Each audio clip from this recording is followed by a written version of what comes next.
Hello বন্ধুরা, তো আজ সন্ধ্যায় মা রান্না করছে রুটি আর মাংস।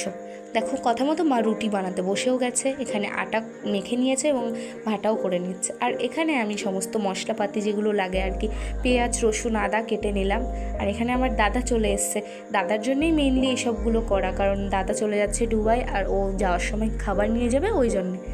দেখো এখানে আমার দাদা কি নিয়ে এসছে, দুটো বড় বড় কৌটো। এই কৌটো নিয়ে তো কৌটোকাণ্ডই হয়ে গেল, আমার বড় মা মার মধ্যে হয়ে গেল ঝামেলা। শোনো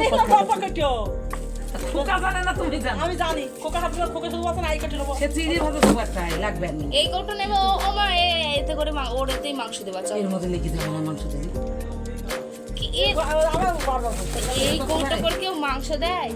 আমি বলেন এই না না, তোমরা আবার যেন ভেবো না সত্যি সত্যি ঝামেলা হচ্ছে। ওখানে মা আর বড় মা জাস্ট কথা বলছে, আর এখানে মা রুটি করছে আর আমি তৈরি করে নিলাম আজকে শোস্টপার খাসির মাংস।